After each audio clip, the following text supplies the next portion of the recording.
Okay, it's Karen St. Andrews here. Christine Fortier. And we are the co-hosts for the Confidence from Within Women's Health Retreat. And we wanted to share with you a little tidbit about what you might expect to receive as far as Pilates today with Christine. And we are going to go through with you, or Christine's going to take you through 3 key exercises that integrate the pelvic floor. So part of our Women's Health Retreat is women's health focused.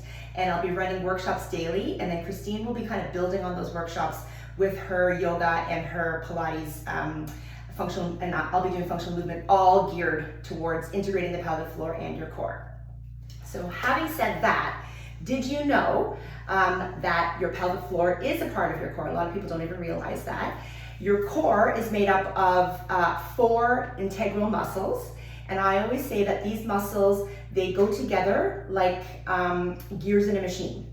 And so with gears in a machine, yes, they might be lined up and this way, and you might get 60-70% efficiency in that machine. But if we really correct the alignment, which is a key part of Pilates for sure, if we really correct that alignment, you actually get much better efficiency in that core integration. So when people think of their core, they typically say it's their abs.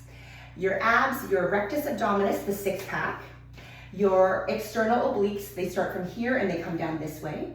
And your internal obliques, they start actually from your pelvis and they go up this way. Those are all your bigger mover muscles. So those are great for crunches and bicycles and whatnot, but they're not actually your inner core, which is responsible for your spinal, rib cage, and pelvis stabilization. The stabilization muscles are actually 4 muscles, one of which is the pelvic floor. That is the base or the foundation of your inner core system. The other is your diaphragm, which controls movement. So your diaphragm actually has connection to the rib cage, the spine, and your rib cage and the spine. Your pelvic floor is all connected to the pelvis. Then you've got your transverse abdominis, which many people have heard of. It's your deepest layer of abdominal muscles underneath the 6-pack, underneath the obliques. And it starts this way, from the back and rib cage, comes all the way front, from the spine, comes all the way across the belly button, and then from the lower back and pelvis, and all the way across to the front of the pubic bone. So its fibers, are actually transverse. That's why it's called transverse abdominis.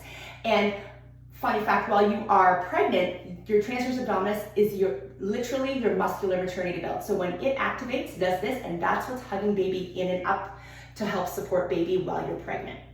So transverse abdominis, that's the 3rd set of muscles. And then the last set of muscles is called your multifidus.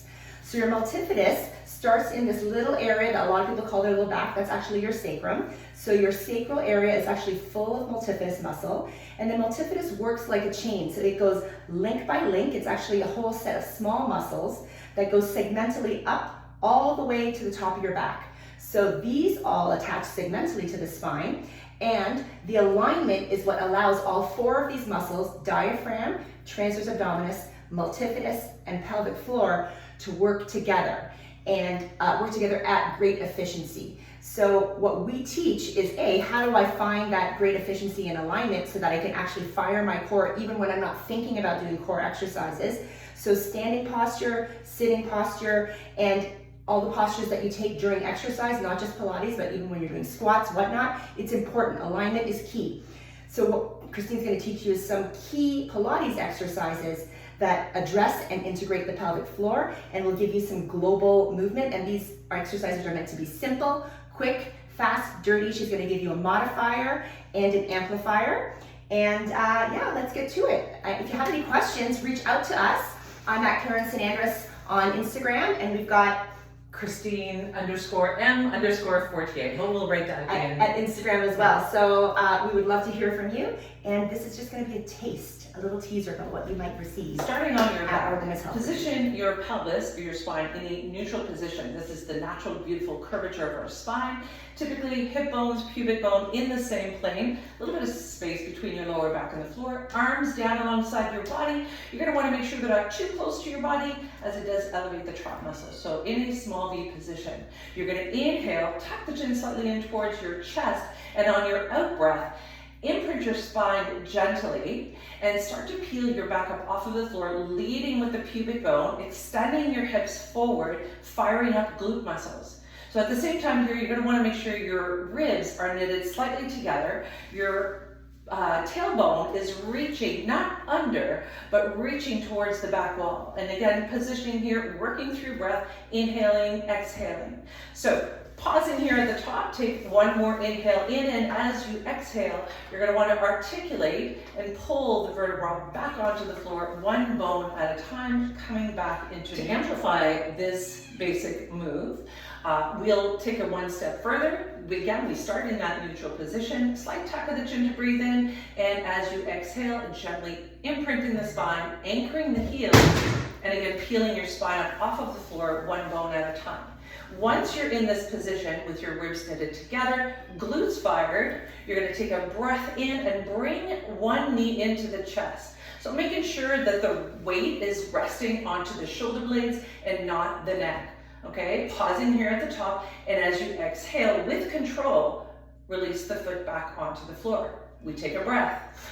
We alternate legs, bringing the opposite knee in towards the chest. Again, that pause at the top, and slowly and with control, releasing the foot down. Take another breath at the top, and as you exhale, you move the spine back onto the floor. Our second move is a single leg stretch. So again, I'm going to modify it, or again, it'll be the basic move, and then I'll magnify or amplify the move after. So we're going to want to get on our back. So just a quick tip here, if you have, if it's difficult for you to roll onto your back, start on your side, extend your arm, and then make your way back up, or make your way onto the floor. Okay, it's an easy way to transition from seating to in a supine position. So again, we're here. We're going to start by interlocking our fingers, placing them at the base of the skull, never onto your neck. We roll the elbows in slightly. Again, feeling broad across the collarbones. You're going to bring one knee into the chest and then the other for support. So again, your inhales are always to prepare the move. So on your inhale, the head, neck, and shoulders move up as a unit. There's always a little bit of space between your chin and your chest. So from here, feeling strong across your midsection, your ribs are knitted together. There's still that little bit of space between my low back and the floor. We're going to take a breath here. On the exhale, we want to extend the leg long. And as we extend the right leg long, there's a slight external rotation through that right hip. The left knee moves slightly closer in towards the body. Again, maintaining neutral spine as best as we can. We're resting onto the tips of the shoulder blades. The neck is long. We're going to inhale, bring that right leg back to center. Exhale, switching legs. And again, only lowering that leg as far as you can without popping or allowing the ribs to float up. Okay, so again, we inhale, we bring leg in, exhale, making sure you're exhaling all the air out of your lungs. We inhale, come back to the center, reset, exhale, switching legs. Now modify that basic move. I want you to keep your head back onto the floor. Again, eyes straight up towards the ceiling, some space between your chin and your chest. Again, you're going to bring one leg up at a time. It gives you that space and time to really connect to your core. So bringing one leg up at a time, draw on the knees, using those adductor muscles to bring the knees closer towards the midline of the body. So again, modification, head on the floor. You're going to take a breath here, and on the exhale, you're going to extend one leg and use the strength in your arms to maybe bring that right leg a little bit closer, staying connected to your neutral pelvis. We inhale, and then we switch on the exhale. Okay, so this is my favorite because it does allow the legs to stretch a little bit, which always feels delicious. So again, to modify this particular pose, we're actually going to start where we started on the first basic move, with our hands interweaved, placing them at the base of the skull, elbows move slightly in towards the midline of the body, soften the shoulders away from the ears. We bring one leg up at a time into tabletop. Okay, your inhale, you bring head, neck, and shoulders up off of the floor, and as you exhale, you connect a little bit deeper to your core. You draw the ribs a little bit closer towards the midline of the body.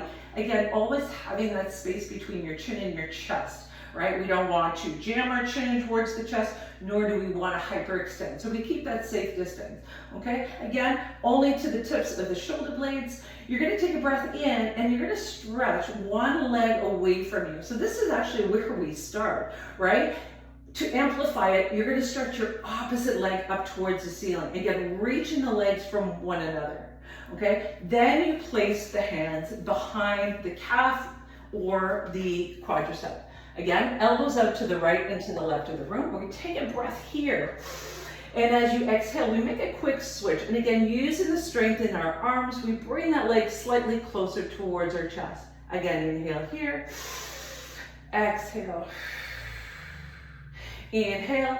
Just a quick inhale, exhale. And again, we want to give ourselves that length of time to really stretch out the legs and stretch out our exhales. All right, legs back together. Head, neck, back. So our third exercise that we're going to show you today is called a side lying diamond shape, okay? So again, to get onto your side, onto, let's just say your right hip, you're going to be extending your arm and resting your hands in, your head into your hands. So one thing you'll want to remember here is just to not allow your neck just to collapse into your hand, making sure you're gently pushing into the hand, but not so much that you're aggravating the neck and shoulders.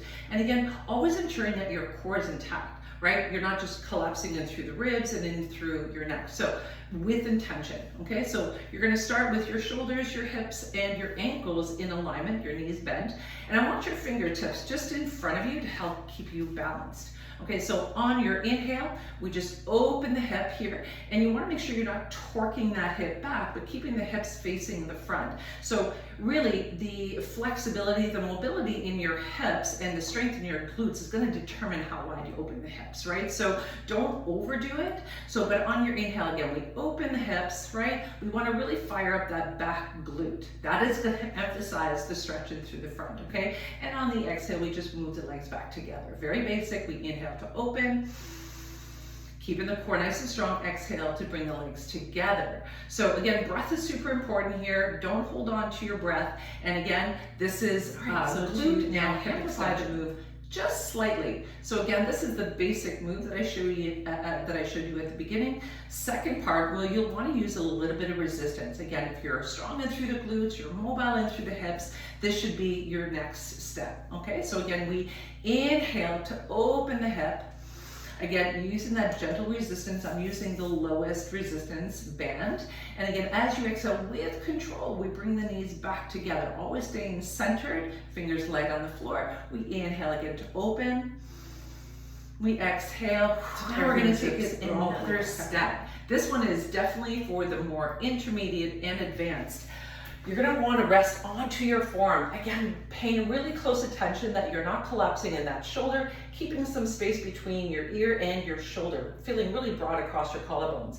And at the same time, making sure your ribs aren't collapsing so you have that nice long extended body.